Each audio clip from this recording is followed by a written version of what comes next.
It must be emphasized that no member of Congress has ever been subjected to a subpoena by either chamber. Such an act would risk undermining the balance and mutual respect that define bicameral relations. Suppose we follow such ludicrous suggestion made by one of our colleagues. Ang mangyayari po, si dating Speaker Romualdez ang magiging kauna-unahang kaso na sasalungat sa umiiral na interparliamentary courtesy. Interparliamentary courtesy is between the two chambers, Mr. President. Tayo-tayo po ang pinag-uusapan na maggalangan doon. Pero ang nangyari, Mr. President, ang ating boss, ang mga amo natin, ang taong bayan, ang hindi na po iginalang. Hindi lang pangbabastos sa mga taong bayan ang ginawa ng mga magnanakaw at kawatan nitong flood control projects. Igagalang pa ba natin, Mr. President, ang mga tinutungo ng ebidensya na sangkot ang mga taong gusto nating ipatawag in this chamber? Gagamitin pa po bang isang dahilan na kailangan nating maggalangan kung sila mismo ay hindi na iginalang ang taong bayan na ngayon ay halos nagdurusa na? Ngayon, kung mayroon namang kapwa nating senador na iimbitahan o isusupina sa pagdinig ng Kamara, halimbawa, may isyuhan ng imbitasyon o supina ang ating kasama na si Senator Marcoleta ng House Committee on Justice if, hypothetically, mayroong investigasyon sa Kamara ukol sa kanyang di umano'y manumalyang Statement of Contributions and Expenditures or SOSE. Handa po ba ang liderato ng Senado at si Senator Marcoleta na baliwalain ang interparliamentary courtesy na umiiral mulat sa pool sa Kongreso? At kung ako po ba'y tatawagin pala sa mababang kapulungan dahil meron pala silang itatanong tungkol sa di umano ay mga donasyon na aking tinanggap. Mr. President, I will willingly present myself with or without invitation. They just have to suggest to me that they wanted me there. I will go there, Mr. President. Magandang araw po sa inyong lahat mga kababayan. Kumusta po kayong lahat? Panibagong araw, panibagong reaction video na naman po ang hatid namin sa inyo. Napakainit po na naging palitan ng pahayag nitong si Senator Marcoleta at itong si Senator Lacson mga kababayan. At hindi nga po pumayag itong si Senator Lacson na sagutin ang mga tanong nitong si Senator Marcoleta patungkol nga po sa kanyang naging privilege speech dito po sa session sa Senado mga kababayan.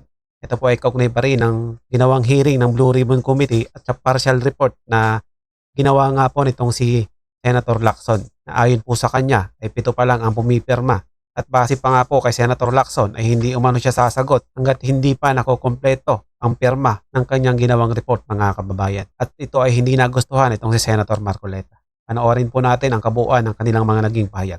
Pero bago yan, kung bago ka pa lang dito sa ating channel, ay mag-subscribe ka na at i-click mo na din ang notification bell para maging updated ka sa mga susunod pa natin video. I-like at pakishare mo na din ang video ito sa iba pa natin mga kababayan. Maraming salamat po.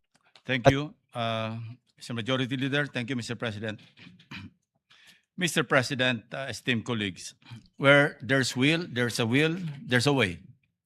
This 400-year-old proverb applies to everyone, bar none. Since getting the required majority signatures for this representation to be able to report out on the floor your Blue Ribbon Committee's partial committee report on the flood control saga seemed doomed from the time we first routed the same last February 11, 2026. I am compelled to stand before you on a matter of personal and collective privilege, and for good reasons. As we speak, the country's heat index is at its peak, but the Filipinos' anger burns hotter. Gaano man katindi ang sikat ng araw, hindi nito matatabunan ang galit ng ating mga kababayan na nalulunod pa rin sa gitna ng kapabayaan at kasakiman sa salapi ng ilang tiwaling opisyal ng gobyerno. 10 ng kanilang mga kasapakat na kontratista dulot ng flood control scam. Sa Barangay Mercado, sa bayan ng Hagonoy, Bulacan, ang baha ay bahagi na ng buhay. Wala nang ginawa ang mga estudyanteng pumapasok sa eskwela, mga namamalakayang pumapalaot, at manggagawang araw-araw kumakayod, kundi lumusong at maabala sa hindi masawatang baha. Sabi nga ng isang residente doon, kung pinag-aralan lamang ang pinaggagawa nila, hindi kami magdurusa tulad nito. Sawang-sawa na kami. Habang sila ay nakahiga sa kama, kami ay nakahiga sa tubig baha. Sa kasamaang palad, magpapatuloy pa rin ang siklo ng paglilimas, paglusong, at pagbubuwis ng buhay at kabuhayan ng mga taga-barangay Mercado tuwing sasapit ang tag-ulan. Mr. President, Filipino families in more than 30 provinces with high and medium-high exposure to flooding across the country are sure to be flooded in months to come, at risk of losing their livelihoods and lives. Our country stands to lose about $89 billion between 2022 and 2050 due to floods and tropical storms. Again, as we speak, the Philippines remains at the top of the World Risk Index 2025 among 193 countries worldwide as the most disaster-prone country due to high exposure to floods, typhoons, and other natural hazards. These are only some of the reasons why I must speak today. Mr. President, while the partial committee report circulated to the committee members nearly 3 months ago remains pending for sponsorship, I cannot ignore the public's urgent demand for transparency regarding the flood control scandal. Therefore, as chairman of the Committee on Accountability and Public Officers and Investigations, I rise today to deliver the chairman's progress report. This progress report contains the findings of the partial report, which is grounded but not limited to the 7 exhaustive public hearings in aid of legislation conducted by your committee on what stands as the largest corruption scandal in Philippine history. This also touches on the proceedings of the 8th and latest hearing and on other key matters of urgent concern to the succeeding public inquiries. Again, for the record, the partial committee report was circulated on February 11, 2026 to the members of this committee for thorough study and consideration. As provided in our rules, Section 1, Article 5, Blue Ribbon Committee Rules, committee reports must be signed by a majority of the committee's members before they can be filed with the Bills and Index Division of the Senate. Given the scale of the investigation and the details of the discussion, which, as you all know, reached more than 400 pages, sans the annexes, each member has been afforded more than sufficient time to examine and scrutinize the full substance of the report. Everyone is given a full opportunity to review and propose revisions, modifications, deletions, and corrections. In line with Senate practice, we have provided an advanced portable document format or PDF copy to every office to allow our members to sufficient time for review. Common sense lang sa isa nating kasamahan na pilit naghahanap ng original signed copy at ginawa pang dahilan sa hindi niya pagpirma. It should be understood that the digital version serves as the formal notification of the report's contents, Mr. President. To date, almost 3 months have passed. Only 7, including the President, Chairperson, and the Senate President, have affixed our signatures to this draft. I therefore thank our colleagues, Senator Erwin Tulfo, our Vice Chairman, Senator Risa Ontiveros, Senator Bam Aquino, Senator Kiko Pangilinan, and the latest, Senator Rafi Tulfo, who have signed the partial report. And while I disagree with those who have not, let me state for the record, Mr. President, that I respect their decision even as I understand whatever reasons they have for not signing. Bottom line, it is their right as senators of the Republic. Nonetheless, it bears heavy emphasis. Most of the findings of the partial committee report are no longer new and first view They have already been validated, if not overtaken, by current events. In fact, the report may be pending, or while the report may be pending, the wheels of justice have already begun to grind. And I take pride in saying, in line with the direction of our report. Mr. President, the Blue Ribbon Committee is a heavy cross to bear, where every move is scrutinized and every intention is questioned. But we shoulder on and forge ahead. In my more than 50 years of public service, I cannot recall experiencing a situation where I am in now, a zero-sum outcome, whichever path I trek in the crafting of the partial committee report. Never mind the trolls and critics who have been operating like clockwork.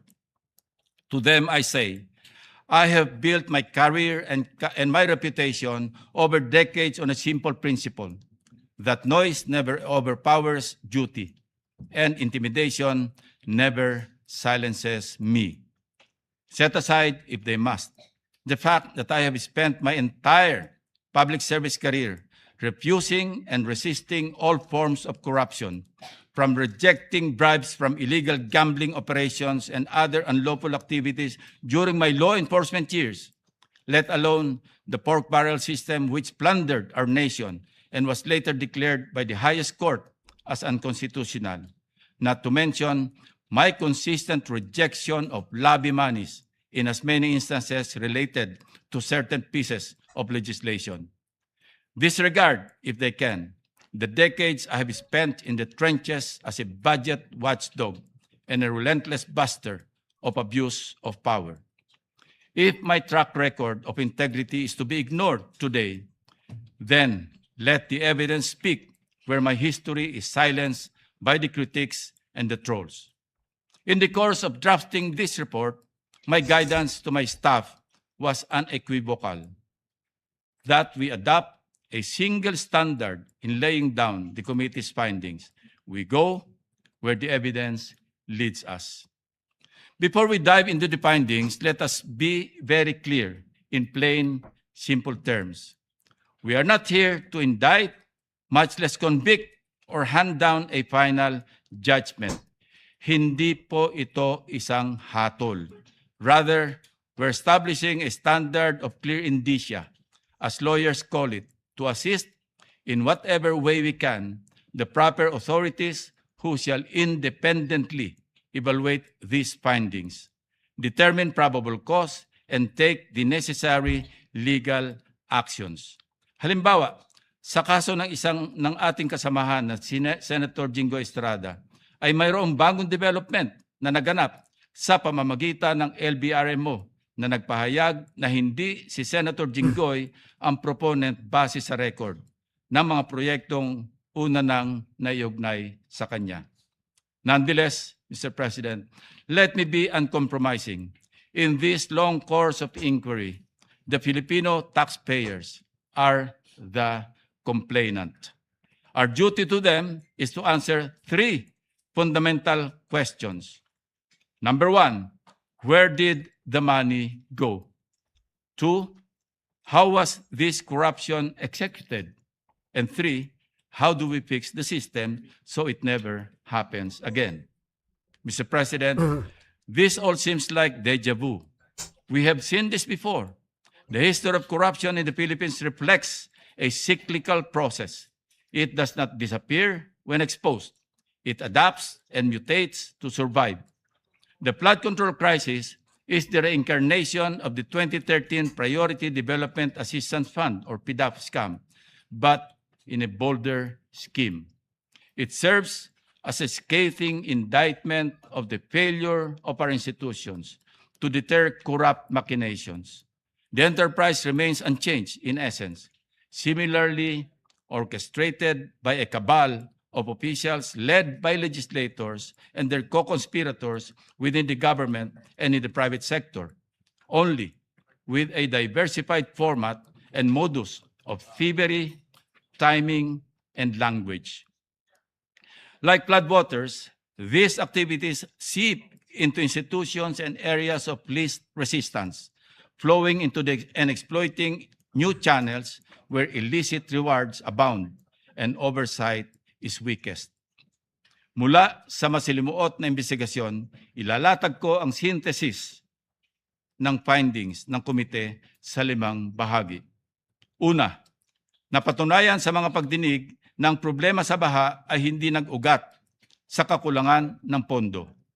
Instead, the scale of funding coupled with weak internal controls and criminally complicit oversight made the sector an attractive target for systematic plunder of the public treasury, effectively leaving our citizens exposed to a deluge of misery.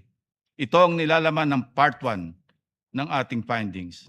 Second, the anatomy of this flood control anomaly is inherently parasitic, characterized by a network of actors spanning the highest levels of authority.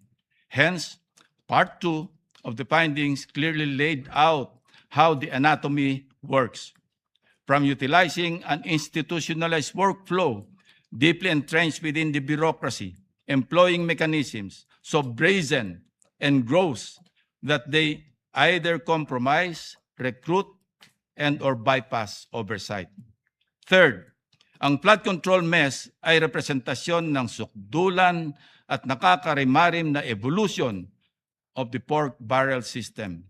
In this scheme, corruption takes different forms and names, from congressional slabs of pork, now euphemistically rebranded as allocables, leadership funds, and insertions, extending their reach even to the unprogrammed appropriations under the General Appropriations Act.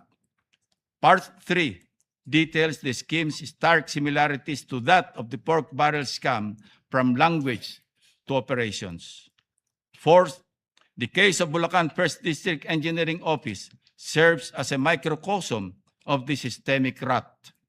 It provides a blueprint of how flood control funds are diverted, revealing the interconnected systems that facilitate the corruption. Fifth and finally, the dire consequences of this institutionalized plunder are not merely financial. They are felt in the structural erosion of our democratic institutions, the profound disenfranchisement of the Filipino people, and the tearing of the moral fiber of the country. Now we ask, where did the money go?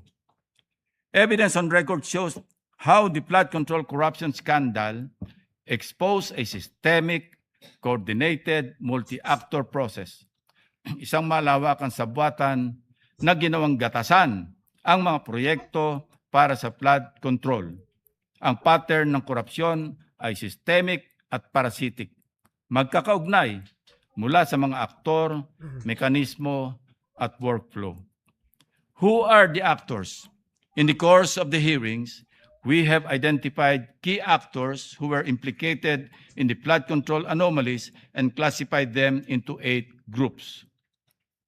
Ang partisipasyon ng mga aktor na ito ay hindi limitado sa isang grupo lamang. Sila ay maaring gumalaw sa iba't ibang kapasidad, sabay-sabay o nagpapalit-palit, depende sa pangailangan ng kanilang operasyon. Nariyan ang mga proponents, mga opisyal ng gobyerno na kinikilalang quote-unquote may-ari ng proyekto at tumatanggap ng average na 15 to 30% na kickback. Mga bagmen or intermediaries, sinasabing authorized representatives and emissaries of the proponents, DPWH facilitators and coordinators, mga senior level officials who coordinated with proponents, facilitated the respective project proposals, accepted their demand for commitments and other activities related to the flood control anomaly process. DPWH Group, syndicate groups implementing the project tulad ng Bulacan First District Engineering Office at Oriental Mindoro District Engineering Office. Tinuturing ding active actors ang mga contractors. Sila ang namumudmod ng commitments o suhol sa mga proponents at iba't ibang grupo na kasabwat sa anomalya. Madalas, sila ay nagbibigay din ng advances bago pa man ma-award ang project. Hindi nga ba namangha tayong lahat, Mr. President, nang matuklasan natin sa isang pagdinig ang pahayag ni Sally Santos ng Sims Construction na magkasunod siyang nag-withdraw noong Marso at Abril 2025 sa isang land bank branch sa Bulacan ng tig 457 million pesos na cash na kanyang binigay kay Bryce Hernandez at mga kasabwat nito sa First Bulacan District Engineering Office. Ang iba pang mga aktor ay kabilang sa executive branch, bankers, at constitutional oversight group. These actors thrive in the vulnerability of our systems and institutions. Now, how was this corruption executed? Himay-himayin natin ang mga teknikal na paraan kung paano ninakaw ang pera ng bayan. These are specific mechanisms of corruption. Ang mga makinaryang ginamit para pabilisin ang pagnanakaw at pahinain ang ating sistema. Nariyan ang ugat ng problema, ang proponent system. Meron pang mandatory fixed percentage, commissions, kickbacks paid in cash, rigged bidding and favored suppliers at in-house contracting. Ilan lamang ito sa mga sistema ng flood control scam. This corrupt system exploited the very foundations of our fiscal governance through its institutionalized workflow, mula sa budget formulation at authorization, kung saan sinisimulan ang pagmamanipula, procurement and implementation, kung saan ang mga kontrata ay binibigay sa mga kasabwat na nakawan, hanggang sa oversight phase na kung saan nagmimistulang pikit mata sa katiwalian ang mga opisyal ng gobyerno na dapat ay sumusubaybay at nagmomonitor sa mga proyekto. This scheme exploited systemic and institutional weaknesses in budget formulation, authorization, implementation, and oversight. Testimonies and documents reveal that a wide range of public officials, from legislators to frontline officials, as well as private sector co-conspirators, were complicit in various ways, either by approving dubious projects, signing off on ghost projects, or failing to enforce and procurement and performance standards and accountability safeguards. Next, Mr. President, how do we fix the system so it never happens again? Ang pinakamahalagang bahagi ng report ng komite ay ang mga reforma sa sistema, batas at proseso sa pamamagitan ng legislative proposals. We focus on two pillars.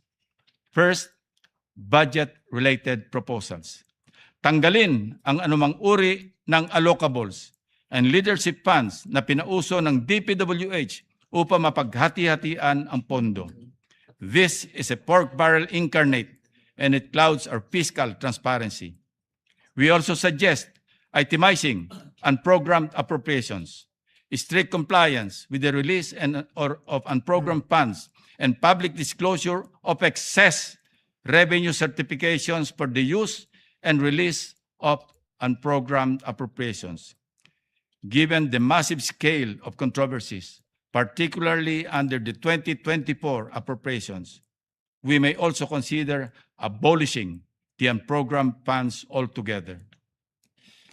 We are also calling for the vertical and horizontal convergence of infrastructure planning across government agencies, both at the national and local levels, and crucially, enhanced public participation and legislative transparency.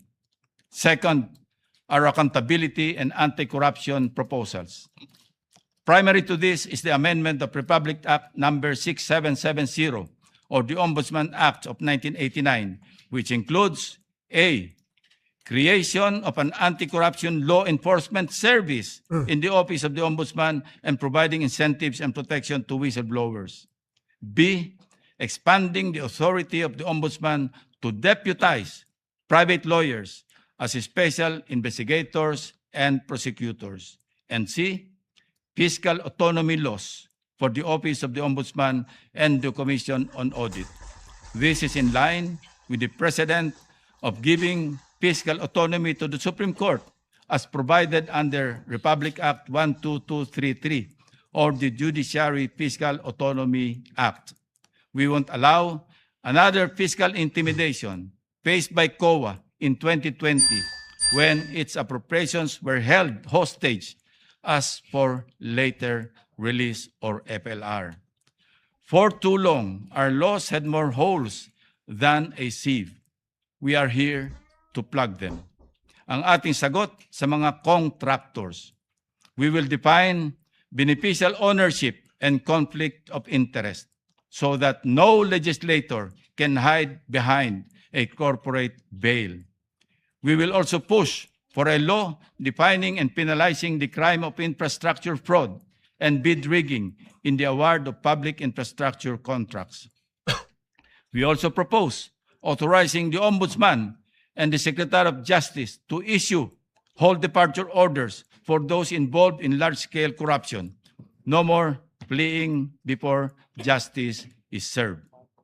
We likewise propose a strict prohibition and higher penalties against government employees gambling in casinos. Titiyakin natin na wala ng BGC boys na magwawaldas ng limpak na salapi para linisin o ilonder sa kasino. As a measure of accountability, we will pass a law for the digitalization of SALEN and PDS and a law for the comprehensive whistleblower protection measure to strengthen oversight of government projects. On accountability, we observe that state auditors are physically based in the agencies they audit and receive substantial perks from those agencies such as office space, supplies, personnel, and cash gifts, among others.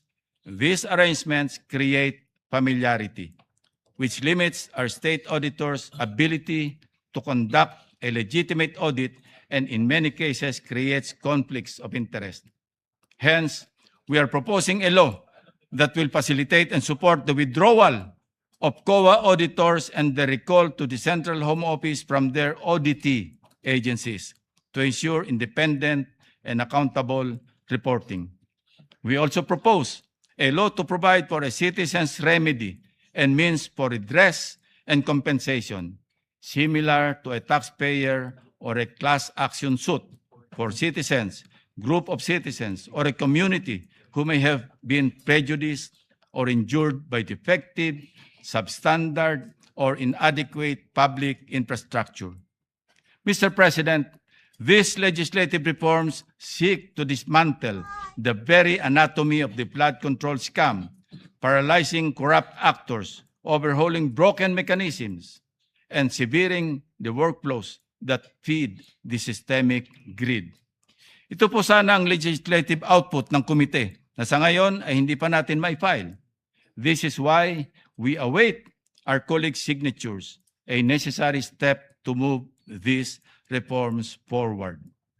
Mr. President, in the proposed partial committee report, we recommended that several lawmakers be subjected to preliminary investigation as the evidence points to that course of action. That said, we acknowledge that the passage of time since the preparation of the report has overtaken certain aspects of these recommendations. This does not weaken the report. On the contrary, subsequent developments have reinforced our core findings. As of January this year, 4 key individuals who appeared before the Blue Ribbon Committee hearings were admitted to the Witness Protection Program. These witnesses include former DPWH Undersecretary Roberto Bernardo, former District Engineer Henry Alcantara, former NCR Regional Director Gerard Opulencia, and contractor Sally Santos. The executive branch has ordered a comprehensive review of flood control programs nationwide, including the creation of interagency task forces, stricter validation protocols for infrastructure projects, and enhanced transparency measures in public works spending. The Office of the Ombudsman has filed multiple criminal cases before the Sandigan Bayan against former and incumbent public officials, contractors, and private individuals in connection with alleged anomalous flood control projects, particularly in Bulacan and Oriental Mindoro. The charges include violations of Anti-Graft and Corrupt Practices Act, as well as malversation of public funds through falsification of public documents under the revised penal code. Parallel investigations by the Department of Justice led to the creation of special panels of prosecutors tasked to handle at least 5 ghost flood control projects in Bulacan, with prosecutors recommending the filing of graft, malversation, perjury, and falsification charges after evaluating affidavits, audit findings, and sworn testimonies of engineers and whistleblowers. Several of these cases have already been submitted for resolution, while others remain under preliminary investigation.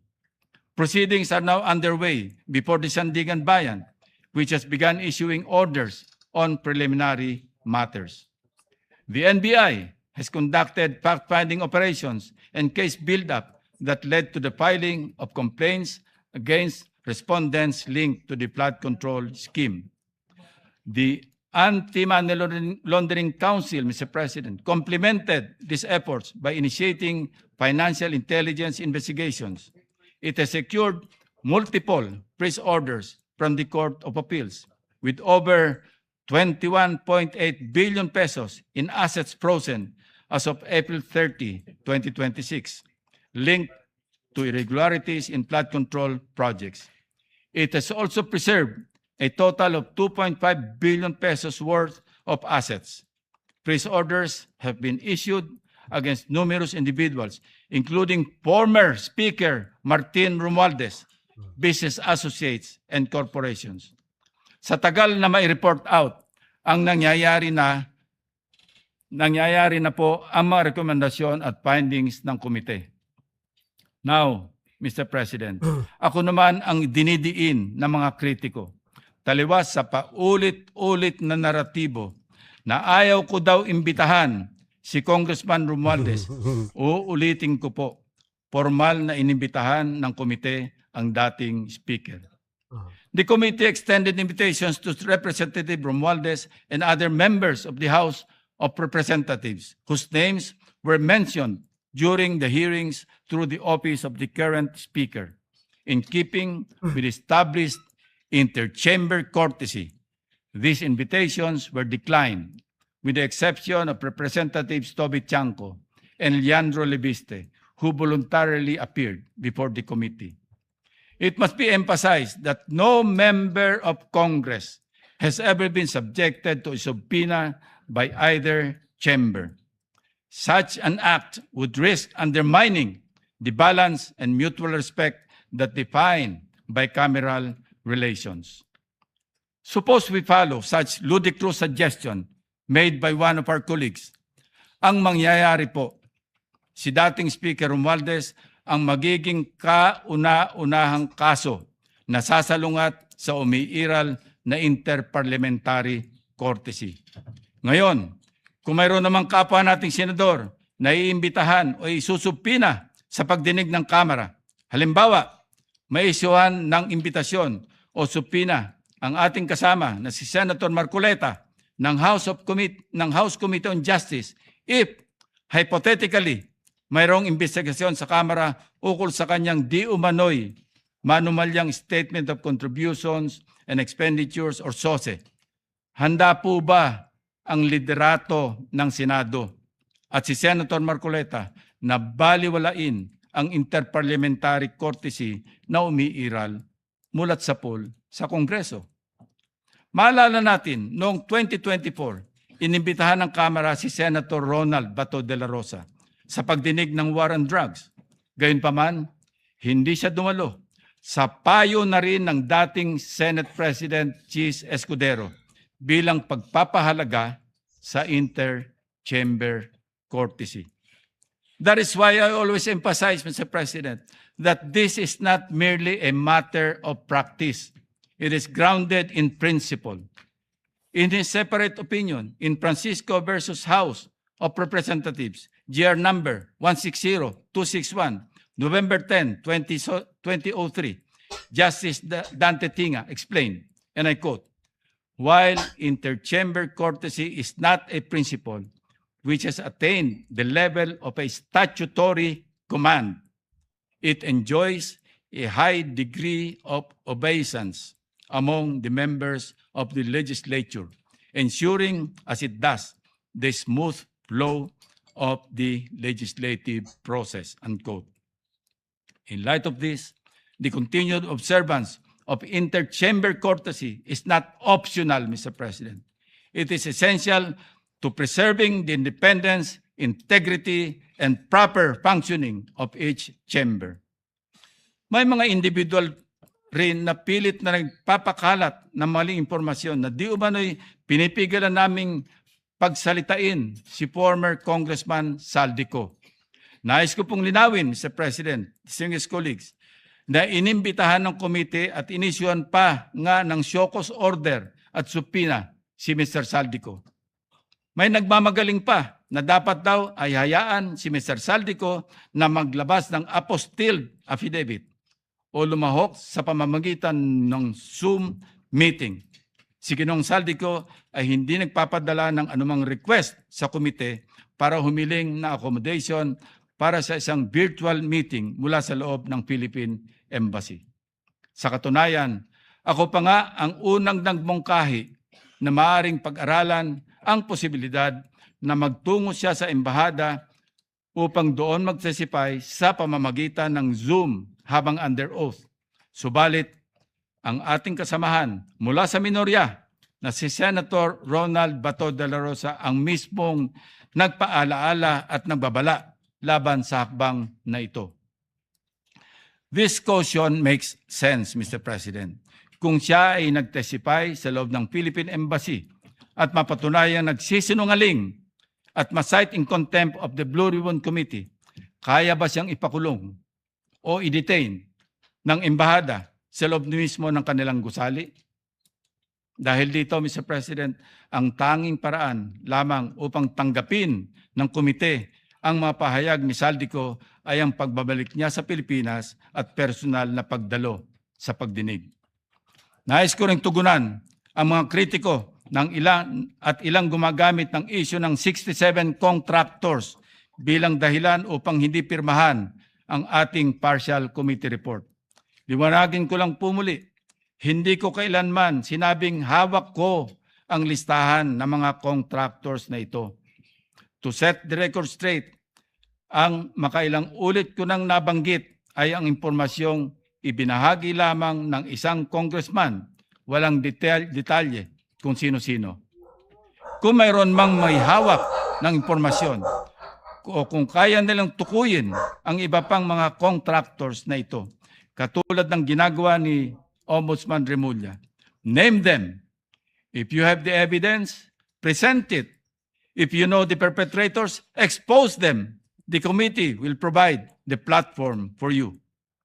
Our recommendations are, by design, recommendatory and conditioned on independent investigation. Kung mali ang aligasyon, the process clears them. Kung totoo, the process convicts. With due process and accountability, makukulong ang dapat makulong. Para klaro sa publiko, laman ng ating committee report ang menu ng mga posibleng kasong kriminal na pwedeng isampa. Depende sa ebidensya, ang mga prosecutors ang pipili ng nararapat na sakdal batay sa kanilang sariling pagsusuri at pagkilala sa mga ebidensyang naipasa na at ipapasa pa ng komite. Gayun din sa iba pang mga patunay na kanilang makakalap sa proseso ng case build-up o kaso ng DOJ o fact-finding at preliminary investigation naman kung sa ombudsman. Una, malversation sa ilalim ng Article 217 ng Revised Penal Code. Ang accountable officer, ang pangunahing may sala o principal, Ngunit ang mga kasabwat o co-conspirators, kabilang ang mga non-custodian public officers at pribadong individual, ay maaari ring managot para sa diversion of funds maging sa ghost at substandard flood control projects. 2. Direct bribery, bribe-giving or pagbibigay ng suhol at korupsyon sa ilalim ng Revised Penal Code Article 210. Ang siste ng quid pro quo sa flood control scam ay nasa anyo ng pagmamanyobra ng mga proyekto, pagpapadali ng mga award, pagpapabilis ng paglalabas ng pondo, pagpirma natapos na umano ang proyekto o ang paggamit ng posisyon upang bigyan ng pabor ang mga kontraktor. Maaari ring ituring na sabwatan o conspiracy sa direct bribery. 3. Sa ilalim ng Section 3A ng Anti-Graft and Corrupt Practices Act o RA 3019, maaaring makasuhan ang mga opisyal ng gobyerno na kasabwat sa flood control anomalies dahil sa panghihikayat, pag-uudyok o pag-impluensya sa isa pang opisyal ng pamahalaan na magsagawa ng gawaing labag sa tuntunin at regulasyon na may kaugnayan sa kanyang opisyal na tungkulin. Kabilang din ang pagpapahintulot sa sarili na mahikayat, maudyukan o maimpluwensyahan na gawin ang nasabing paglabag o pagkakasala. Sa ilalim ng Section 3B ng parehong batas, krimen ang paghingi o pagsusulisit ng kickbacks, porsyento, commissions, obligasyon at anumang forma ng benepisyo para sa sarili o para sa ibang tao na may kaugnayan sa anumang kontrata o transaksyon sa gobyerno. Sa pagdinig ng komite, malinaw itong nakita sa pamamagitan ng direktang ebidensya o sa mga circumstantial na katibayan, pati na rin sa nailantad na workflow at delivery ng mga kickbacks. 5. Section 3E ng RA 3019 ukol sa undue injury o unwarranted benefits. Nailatag din natin ang labis na pinsala sa pamahalaan dulot ng ghost at substandard projects, gayon din ang pagbibigay bentahe o pabor sa mga private parties tulad ng mga flood control contractors mula sa rigged biddings, favored suppliers at manipulasyon ng procurement services. Lahat ng mga nakibahagi na takers, negotiators, pati na ang mga tumatanggap ng royalties, padulas o sahod sa mga bidding ay kabilang dito. 6. Plunder sa ilalim ng Republic Act 7080. Gayong hindi tayo magbibigay hatol kung sapat na ba ang threshold para sa kaso. Tungkulin ng komite na ilantad ang paulit-ulit na sistema at ang malawakang saklaw ng katiwalayang ito na malinaw na hudyat ng pattern of predicate offenses sa ilalim ng RA 7080. Ang mga ebidensyang nakuha ay isusumite sa Anti-Money Laundering Council at verification upang mabusisi ng husto. 7. Money Laundering, RA 9160 at AMLAC Bank Inquiry, Freeze and Forfeiture. Batay sa nakalap na ebidensya, mariing nirekomenda ng komite ang referrals para sa AMLAC fact-finding, kabilang na ang bank deposit freeze order applications sa Court of Appeals at ang pagsusuri sa mga bank account bisa ng utos ng Court of Appeals. 8. Falsification, false identities, procurement documents falsification, ang paggamit ng mga fake IDs at pineking dokumento ay tinuturing na mga evidentiary links at gagamitin ng ang mga ito para masuri ang pinagmulan ng proceeds ng krimen, gayon din ang paraan ng pagkuha nito at ang mga rutang ginamit sa money laundering. 9. Ang perjury, false sworn statements, certifications, sa ilalim ng Revised Penal Code, Article 183, naman ay para sa pagpapatunay ng material, probable falsehoods. 10. Bid rigging, collusion, RA 10667, Procurement Reform, RA 12009. Ang sabwatan sa bidding ay tinuturing na procurement fraud at pinsala sa malayang kompetisyon. Pinupinteriya ng Competition Act ang bid rigging dahil pinapalitan nito ang fair market competition at pinapaboran lamang sa mga kartel. 11. Ethics, conflict of interest sa ilalim ng RA 6713 at SALN at divestment. Ang conflict of interest ang nagsisilbing enabling layer ng katiwalian. Mahalagang masukol ang mga magkakasala sa ilalim ng batas na ito dahil ang isa sa mga dahilan ng pananatili at paglalim ng flood control scam. Mr. President, this report is a referral and reform package. Simple lang, imbestigahan ng legal, alamin kung ano nangyari, bawiin ang kaya pang bawiin at ayusin ang batas para hindi doble bayad ang Pilipino sa buwis at sa dilubyo ng baha. As we move forward, the committee will continue the work it has carefully begun in these hearings.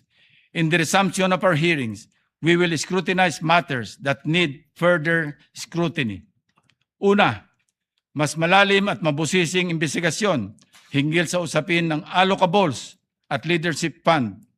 Pagtuunan ng pansin ng komite ang mga opisyal na dokumentong ating nakalap mula sa DPWH. Kabilang dito ang mga sulat galing sa mga mababatas na maaaring pag-aralan para magpakita ng paper trail na nag-uugnay sa mga flood control projects.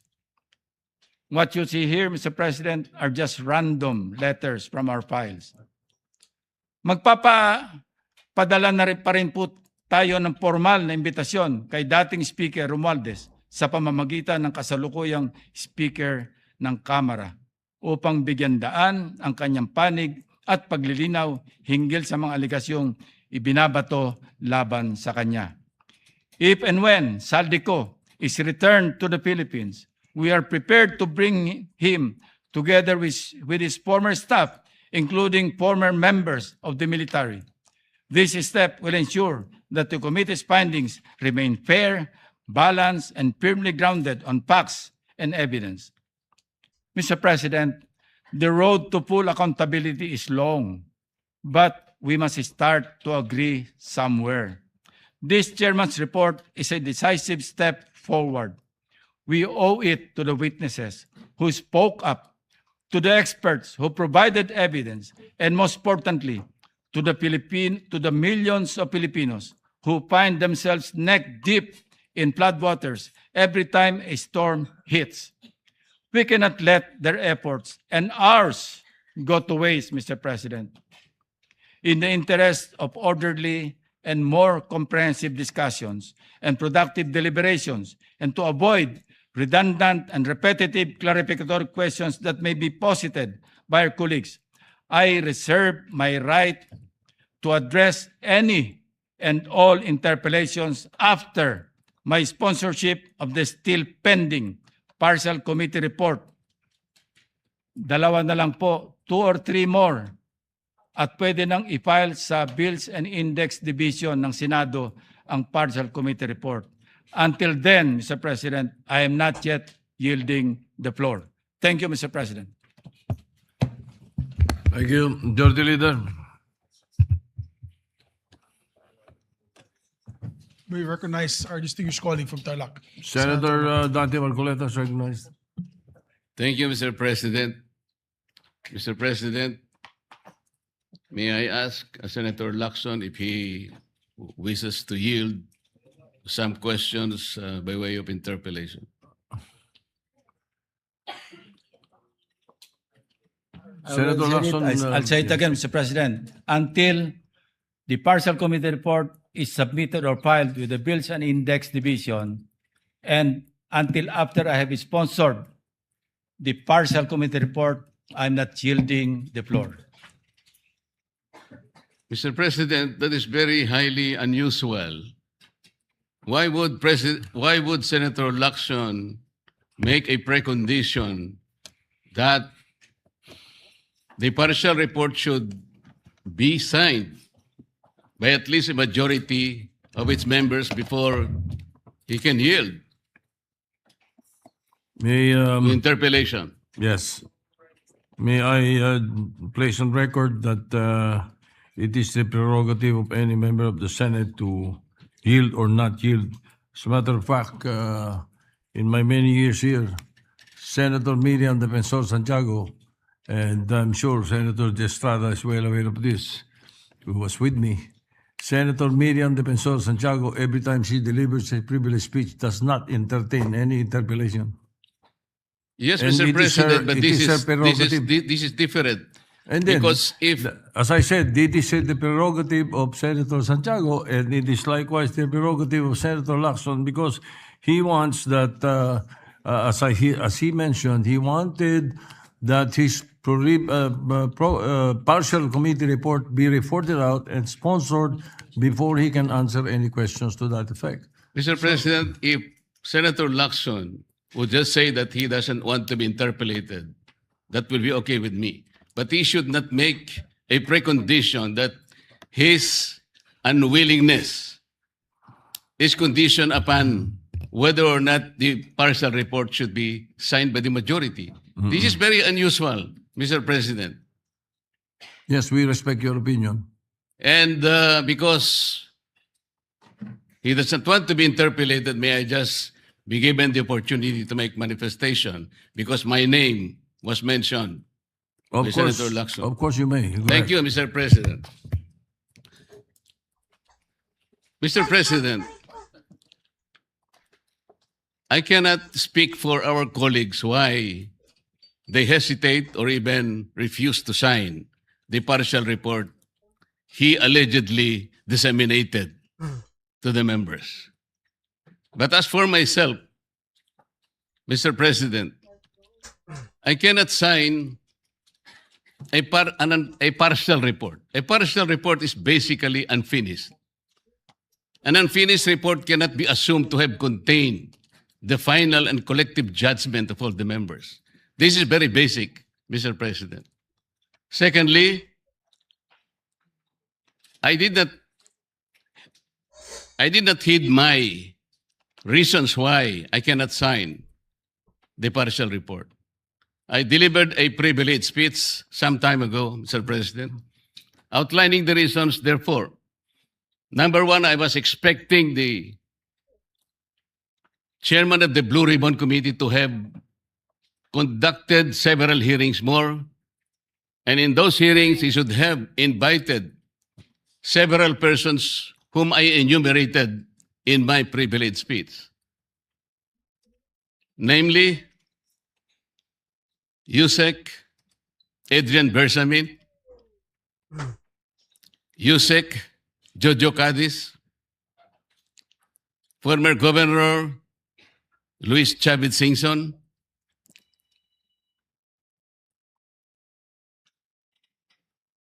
former Speaker Martin Romualdez, former Congressman Saldico by way of an apostilled sworn statement, because this is very, very possible. An apostilled sworn statement, Mr. President, as I have already advised the chairman of the Blue Ribbon Committee, is similar to a sworn statement notarized by the Philippine Consulate in any part of the world, because this apostilled manner or method of subscription was already adopted by the Supreme Court in one of its resolutions, Mr. President. I also advocated that the 18 ex-soldiers be immediately be invited because they have so much to say.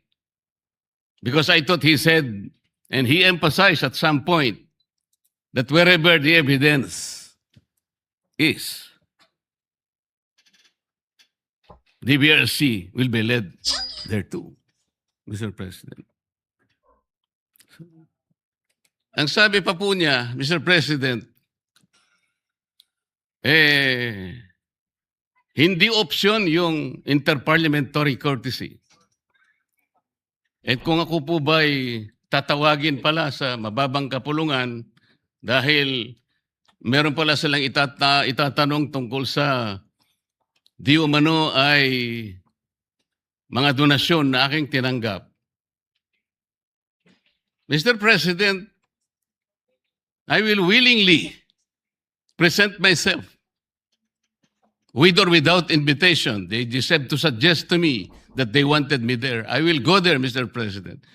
Interparliamentary courtesy is between the two chambers, Mr. President. Tayo-tayo po ang pinag-uusapan na maggalangan doon. Pero ang nangyari, Mr. President, ang ating boss, ang mga amo natin, ang taong bayan, ang hindi na po iginalang eh. Hindi lang pangbabastos sa mga taong bayan ang ginawa ng mga magnanakaw at kawatan nitong flood control projects.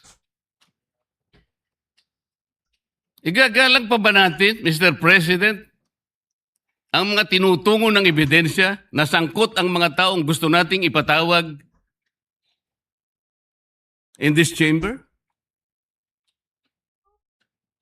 Gagamitin pa po bang isang dahilan na kailangan nating maggalangan kung sila mismo ay hindi na iginalang ang taong bayan na ngayon ay halos nagdurusa na? Tama po, sinabi niya kanina, Mr. President, talagang mainit ang panahon. Ang heat index ay talagang sumadsad na talaga sa pinakamainit na bahagi. Ngunit ang lalong nagpapainit nito, Mr. President, ay yung kawalan ng political will na ipagpatuloy ang pagdinig. Kahit na lantaran na nandun na talaga yung mga ebidensya. Bakit po hindi tayo tumawag ng pagdinig, Mr. President? Inimbita si Governor Luis Chavez Singson. Sa pagkakalam ko sa mga accounts na nababasa ko, he was invited to appear on April 14. At binigyan po siya ng pagkakataon hanggang April 7, hanggang alas 5 ng hapon, na ihain ng kanyang sinumpaang salaysay. Hanggang alas 5 ng hapon, Mr. President. Ngunit 9:15 ng umaga, ipinaabot sa bahay ng dating gobernador na kinakansela na po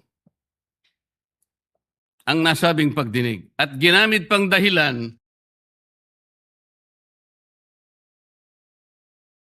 paano po nangyari yun, Mr. President? Binigyan siya hanggang alas 5 ng Abril 7 na isubmit. Sa pagkakaalam ko po, nandun na siya sa Maynila at nanananghali. Pagkatapos nun, itutuloy siya sa opisina ni Senator Lacson para ihain yung sworn statement na kanyang inihanda. Bakit po kinakailangang dumating pa si Saldico?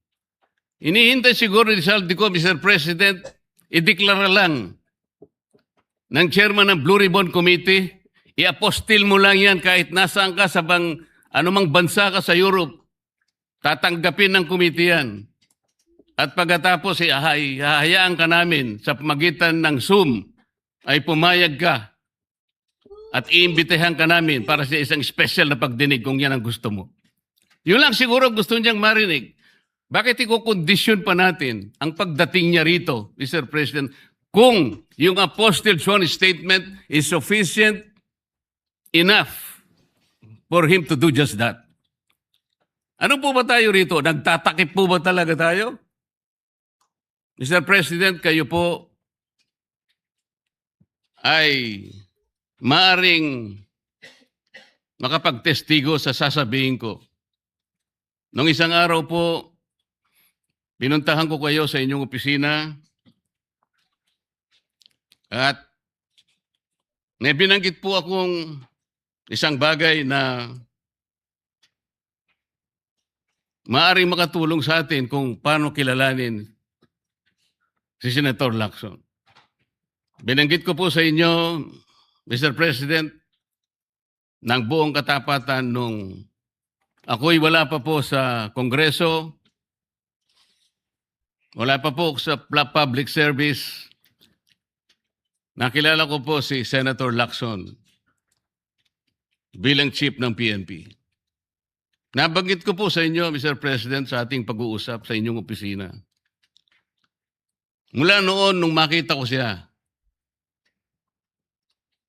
lalong-lalo na po doon sa episode na pinatawag po niya, ang lahat ng kinaukulan na merong mga nakaw na sasakyan, mga karnap na sasakyan.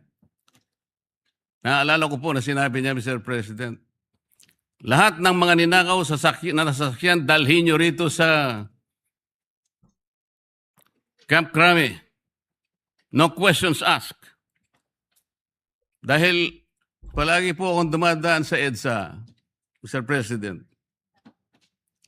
Dahil opisina ko po sa Ortigas, nakita ko pong nakabunton lahat talaga ang mga ninakaw na sasakyan. Talaga pong hinangaan ko, Senator Lacson. Walang nakagawa nun sa aking palagay kung hindi siya lang. Di ba, Mr. President, sinabi ko pa sa'yo, sayang wala na ako yung aking kaibigan, yung dating mayor ng Marikina, Bayani Fernando. Dahil kinausap ko po siya. Sabi ko, Bayani, alam mo, yung ginagawa mo sa Marikina, gusto ko rin eh. At yung ginagawa ni Chief PNP, Ping Lacson, gusto ko din yun. Ayaw mo ba siyang kausapin na kayong dalawa tumakbo? Si Ping Lacson ang president. Ikaw naman ang vice president. Kinuwento ko sa iyo yan, Sir President. Bakit ko po sinasabi ngayon ito, Ginoong Pangulo? Nung umpisa po talagang ganun na nakita ko po eh.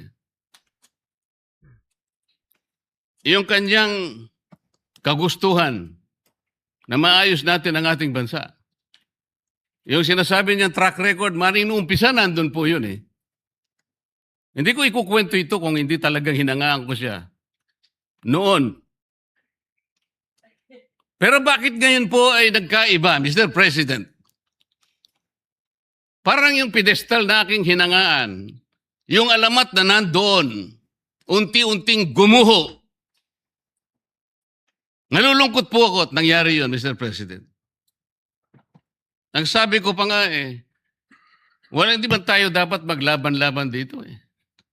Ang kapakanan ng mamamayan ng ating bansa, ang importante rito po eh. Yung direksyon natin. Bakit kailangan akong palaging pinapasaringan? Hindi naman po ang aking kagustuhan eh. Kung sino yung dapat na sumikat o sino yung dapat magpasikat, hindi po yun eh. Isa lang po ang sikat dito, Mr. President. Ang taong bayan na pinagsisilbihan nating lahat.